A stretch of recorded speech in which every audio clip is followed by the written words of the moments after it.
Hello दोस्तों, welcome to Uttarakhand समाधान। दोस्तों, डेली टेस्ट सीरीज आज है हमारा भाग 114, जिसमें हम देखेंगे 20 महत्वपूर्ण आज के इन प्रश्नों को। तो चलो शुरू करते हैं, आज चर्चा कर लेते हैं आज के 20 महत्वपूर्ण प्रश्नों पर। पहला प्रश्न है कि जागेश्वर में लकुलिश्वर नटराज मंदिर का निर्माण किसने किया था।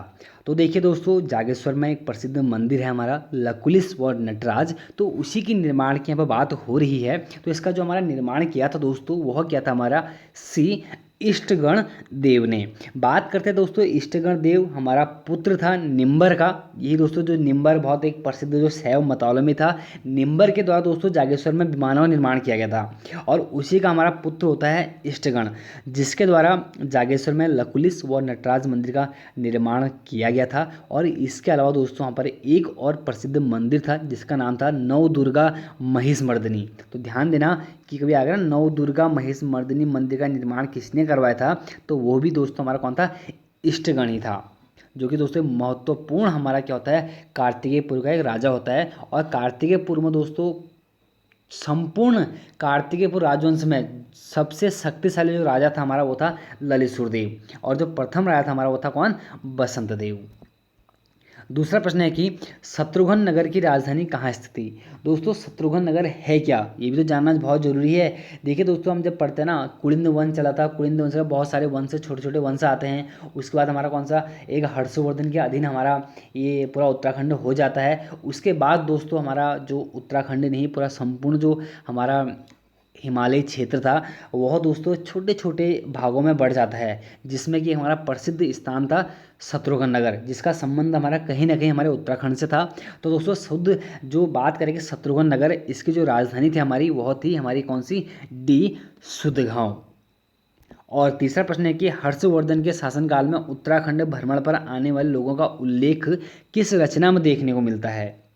दोस्तों बात हुई कि हर्षवर्धन के शासनकाल में, तो दोस्तों वही हमारी एक प्रसिद्ध रचना थी, वो थी हमारी कौन सी, हर्षचरित, जो कि दोस्तों बाण भट्ट द्वारा रचित होती है। कभी आएगा ना एग्जाम में कि हर्षचरित किसकी रचना, ध्यान देना हमारी बाण भट्ट की है।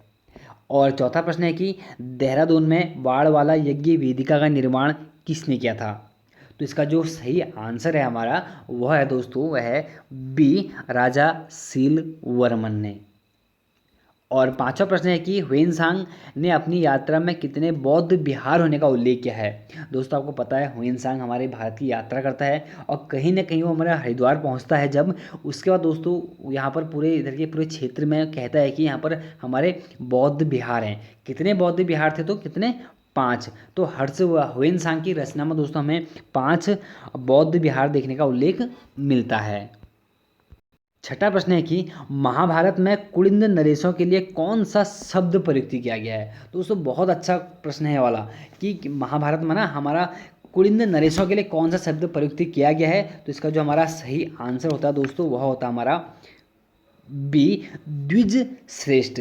अब दोस्तों हम तो जानते हैं कि भाई महाभारत में जो कुलिंद वंश था उसको वहाँ पर द्विज बोलते हैं, लेकिन दोस्तों यहाँ प्रश्न यहाँ पर घुमा के आपसे पूछा गया है, क्योंकि यहाँ पर कुलिंद नरेशों के बारे में बात की है, ना कि सिर्फ हमारे कुलिंद वंश की। अगर पूछता कि भाई महाभारत में कुलिंद वंश के लिए कौन सा शब्द प्रयुक्त किया गया है, तो दोस्तों वहाँ पर हमारा आंसर होता द्विज। लेकिन कुलिंद नरेश जहाँ पर होगा वहाँ पर द्विज श्रेष्ठ वहाँ पर आंसर हमारा हो जाएगा।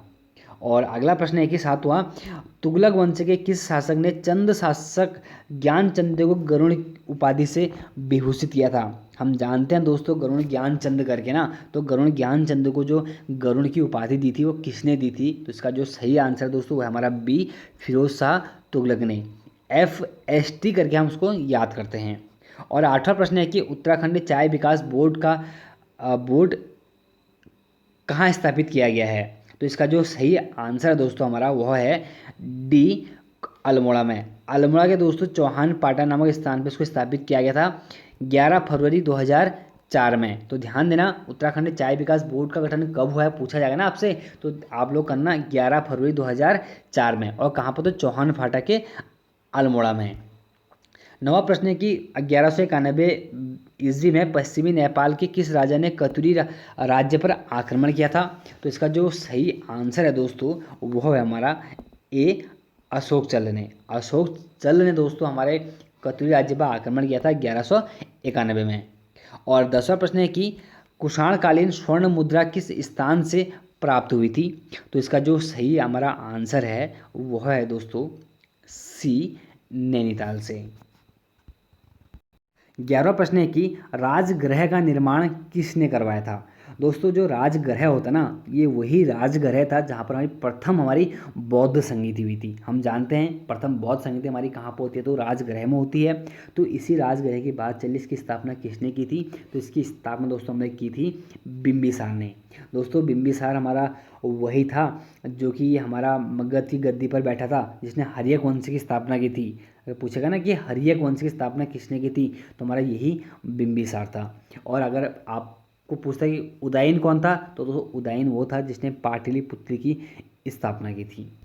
और 12वां प्रश्न है कि इस्लाम जगत में खलीफा के पद को किसने समाप्त किया था? दोस्तों खलीफा पद बहुत महत्वपूर्ण है। खलीफा पद दोस्तों कब आया था, कभी एग्जाम आता ना, तो जो एक हमारे प्रसिद्ध व्यक्ति होते हैं इस्लाम धर्म के, हज़रत मोहम्मद साहब। दोस्तों हज़रत मोहम्मद साहब के उत्तराधिकारी हमारे खलीफा कहलाते थे। और जो खलीफा पद हमारा जो समाप्त होता है दोस्तों, वह होता है 1924 में।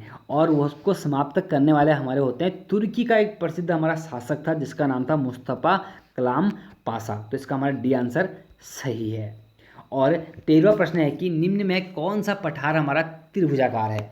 दोस्तों कौन सा पठार त्रिभुजाकार है? तो इसका जो सही हमारा आंसर है वह हमारा कौन सा, सी, हमारा ब्राज़ील का पठार। दोस्तों ब्राज़ील का पठार हमारा कहाँ है? तो दक्षिण अमेरिका में स्थित है। और ब्राज़ील खुद आपको पता है कि देश भी है।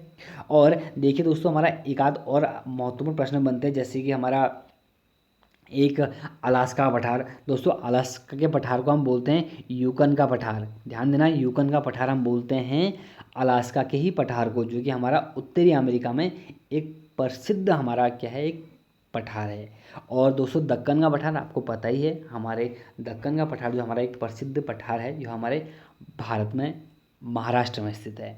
और बात करते हैं दोस्तों बोलीविया का पठार। बोलीविया का पठार दोस्तों ये भी अपने आप में कहीं ना कहीं एक महत्वपूर्ण अपना स्थान रखता है, क्योंकि यह दोस्तों कि एंडीज पर्वतमाला के मध्य में स्थित है। और कहाँ पे? तो हमारे वही दक्षिण अमेरिका में।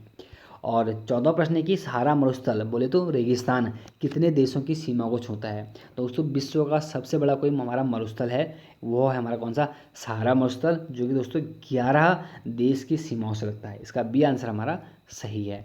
और 15वां हमारा प्रश्न है कि काठमांडू घाटी किस हिमालय का हिस्सा है? दोस्तों काठमांडू पता आपको, नेपाल की राजधानी है काठमांडू, तो उसी की बात चलिए किस हिमालय का हमारा हिस्सा है? तो दोस्तों यह हमारा सी, शिवालिक हिमालय का एक प्रसिद्ध हमारी क्या है, एक घाटी है। तो शिवालिक हिमालय का हमारा क्या है, प्रसिद्ध एक भाग है। 16वां प्रश्न है कि निम्न में कौन सा पत्र औपचारिक पत्र नहीं है?